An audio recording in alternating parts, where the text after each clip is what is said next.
Rebonjour. Alors maintenant qu'on a introduit un petit peu lumière et de sa nature ondulatoire, donc voyons un petit peu le sujet de l'interférence générale. Donc ce dont on va parler ici, ça va être surtout pour des sources de lumière, mais ça s'applique à n'importe quelle source d'ondes. Donc ça pourrait être des ondes sonores ou par exemple des ondes sur la surface d'un lac. Donc, on va espérer que vous avez été visionner déjà la vidéo que j'avais suggérée comme introduction. Donc, jusqu'à 6 minutes 30, c'est une super bonne vidéo pour bien comprendre le sujet de l'interférence. Ça va même vous aider sur le sujet de l'interférence de Young 3.2.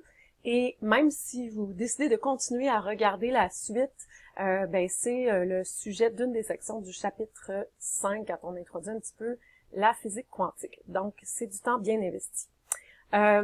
Donc, vous aurez compris que quand on a une source, donc pour schématiser finalement les fronts d'onde qui émet une source de lumière, évidemment, donc on le représente des fois comme une petite vague. Donc, en réalité, c'est pas une crête, puis ensuite plus rien, puis ensuite une crête, puis ensuite plus rien. Tout ça, c'est sinusoïdal, mais donc ça aide vraiment à le représenter, de s'imaginer donc les crêtes qui s'éloignent de la source, et entre les crêtes, il y a, si on veut, le creux de l'onde, de l'oscillation, peu importe que ce soit, par exemple, des vagues sur l'eau, ou dans le cas de la lumière, du champ électrique.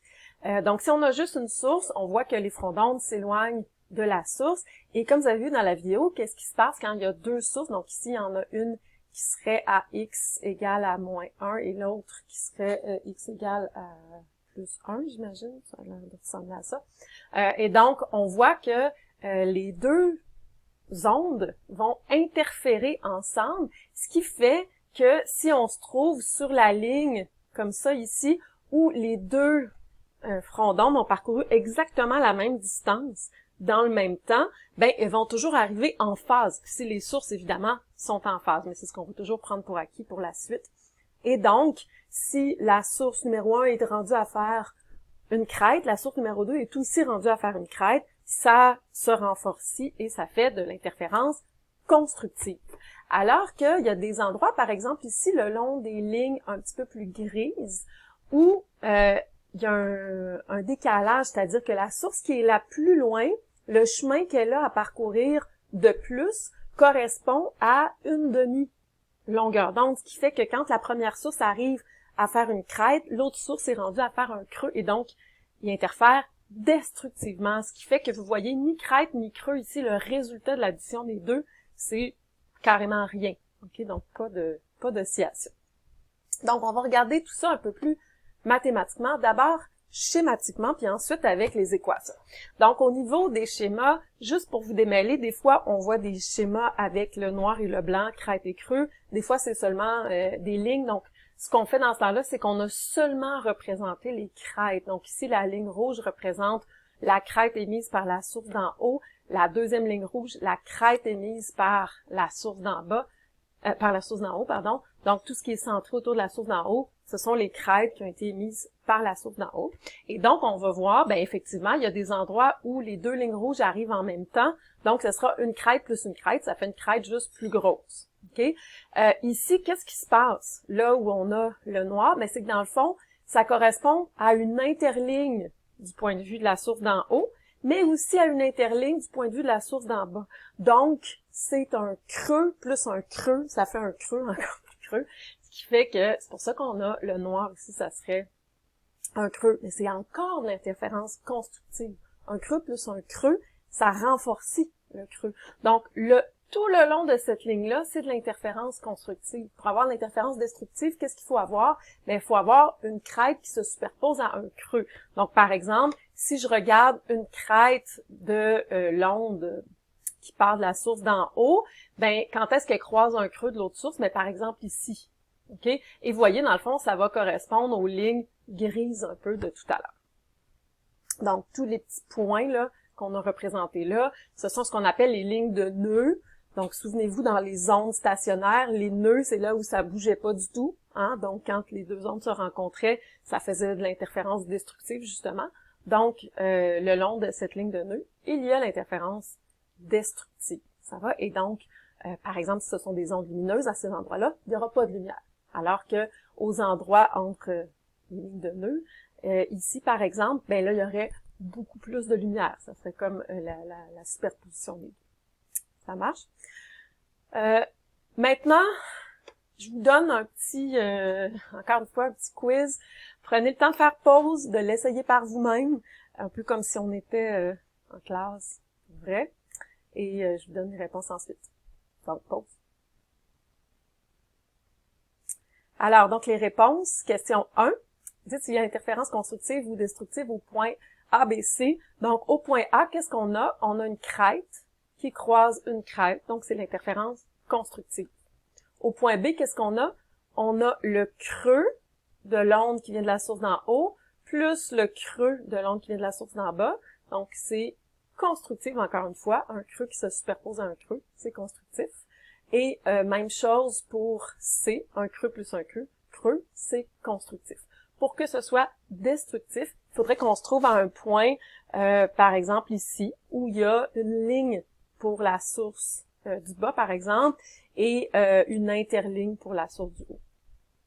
Maintenant, pour la question 2, alors pour deux sources en phase qui génèrent des ondes de longueur d'onde lambda, quelle est la plus petite valeur positive non nulle de la différence de marge qui résulte entre de l'interférence constructive?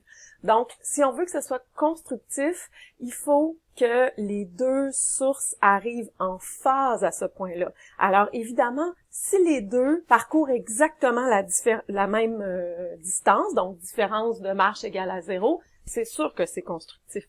Mais ça va être aussi constructif s'il y a une des deux sources qui a parcouru exactement une longueur d'onde de plus que l'autre. Comme ça, elle va encore arriver en phase et ça va être encore constructif, c'est-à-dire que, oui, elle a parcouru une distance de plus, mais c'est exactement égal à une longueur d'onde.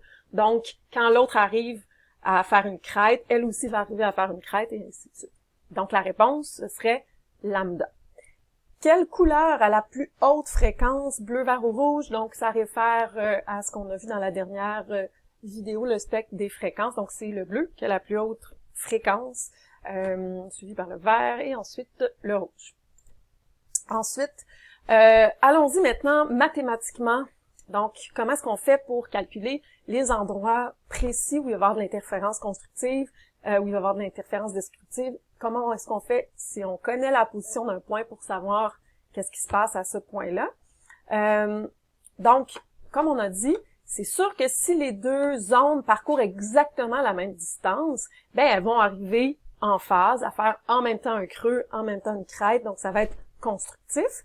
Mais ils pourraient aussi parcourir une distance d'une longueur d'onde de plus et ils arriveraient encore en phase au point P. Ils pourraient parcourir une distance de 2 longueurs d'onde de plus et ils arriveraient encore en phase au point P. Ils pourraient parcourir une distance de 3 longueurs d'onde de plus. Bref, vous me suivez, tant que c'est un nombre entier de longueurs d'onde. Des fois, au lieu de parler de différence de marche en termes de longueur d'onde, on va parler de déphasage, vu que ce sont des ondes sinusoïdales. On pourrait dire si le déphasage entre les deux ondes rendu là, c'est 0, c'est constructif, mais ça sera aussi constructif si le déphasage entre les deux, c'est 2π, 4π, 6π, ainsi de suite. Ce sera pas si important pour nous vu qu'on verra pas les pellicules minces, mais ça le serait dans ce cas-là. Bref, gardez en tête là qu'il y a une équivalence entre le déphasage. Donc, quelle fraction d'un déphasage de 2π vous avez, ça va être la même fraction que la différence de marche sur la longueur d'onde. Ça va? Donc, si vous avez une demi-longueur d'onde, vous avez un déphasage de la moitié de 2π. Ainsi de suite. Parlant d'une demi-longueur d'onde, donc ici, c'est deux cas où on a des interférences constructives, mais si on veut avoir de l'interférence destructive, qu'est-ce qu'il faut?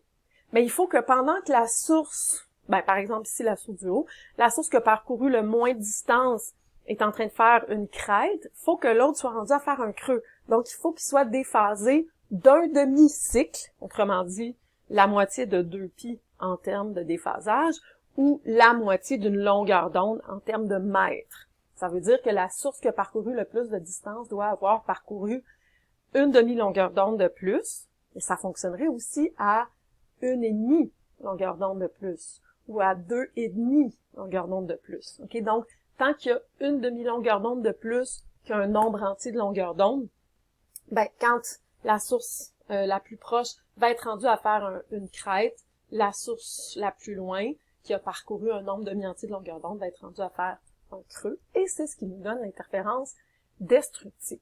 Donc, on peut résumer ces deux conditions-là en disant, pour avoir de l'interférence constructive, il faut que la différence de marche soit égale à un nombre entier de longueur d'onde. Pourquoi max? Ben parce que quand il y a de l'interférence constructive, ça va donner lieu à un maximum de luminosité. Ou si c'était des sources sonores, un maximum de son. Alors que si on a de l'interférence destructive, donc on va avoir un minimum de luminosité ou un minimum de son, à la limite on n'aurait aucun son, aucune lumière. Si les deux rendus là ont exactement la même amplitude, disons, ben il faut avoir un nombre demi-entier de longueur d'onde. Donc M ici peut valoir 0. Hein, on pourrait avoir une demi-longueur d'onde de différence. 1, 2, 3, ici aussi, donc c'est toujours des entiers. Ça marche. Je vous l'ai mis aussi en déphasage, mais vous n'en devriez pas en avoir besoin. Donc, là, je vous propose encore une fois de faire pause, de regarder le problème que je vous propose ici et d'essayer de le résoudre. Donc, de retour, j'espère que vous avez bien fait l'exercice. On peut vérifier si vous avez eu les bonnes réponses. Je vous montre les réponses, mais pour la solution, donc la plupart d'entre vous, ça a peut-être très bien été. Fait que pour pas alourdir cette vidéo-là, la solution est dans un autre petit clip que je vous mettrai disponible à la suite de celui-ci, qui montre comment on a fait pour arriver à ces réponses-là. Okay? Donc ici, le point P ne bouge pas, il est fixe, puis on veut juste savoir quelles seraient les longueurs d'onde possibles pour qu'à ce point-là, on ait de l'interférence constructive, et quelles seraient les longueurs d'onde possibles pour qu'à ce point-là, on ait de l'interférence destructive. Donc, ici, la différence de marche, dans les deux cas, c'est 6 cm ne change pas. Fait que c'est sûr que si la longueur d'onde est de 6 cm, ben, la source du bas va parcourir exactement une longueur d'onde de plus, donc ça va être de l'interférence constructive. Alors que si la longueur d'onde est de 12 cm, ben notre différence de marche de 6 cm va correspondre à la moitié d'une longueur d'onde. Mais pourquoi il y a d'autres réponses? Mais comme on l'a dit, c'est pas obligé d'être une fois la longueur d'onde, ça peut être 2 fois, 3 fois. Puis pour l'interférence destructive, ça peut être 1 fois et demi ou 2 fois et demi la longueur d'onde. Donc, c'est un petit peu le résumé que vous devez retenir. Interférence constructive, nombre entier de longueur d'onde, destructive, nombre demi-entier de longueur d'onde. On va s'en servir pendant tout le chapitre. Et je vous laisse sur un deuxième exercice du manuel 3.1.4. Donc, je vous propose de le faire. Puis celui-là, je vais mettre la solution complète probablement sur les A, donc pour être sûr que tout le monde est sur la bonne voie. Et je vous demande aussi de vous demander, quand vous posez la question, quand on vous demande de déterminer la longueur d'onde la plus grande qui résulte entre l'interférence constructive et destructive, pourquoi est-ce qu'on spécifie la plus grande? En fait, la réponse est dans l'exercice qu'on vient de faire avant. C'est que pour avoir l'interférence constructive, oui, ça fonctionne si on a, par exemple, une fois la longueur d'onde de différence de marche, mais on pourrait aussi avoir 2 fois, 3 fois, ainsi de suite. C'est pour ça que c'est toujours efficace. Alors voilà, c'était 3.1. Bon travail.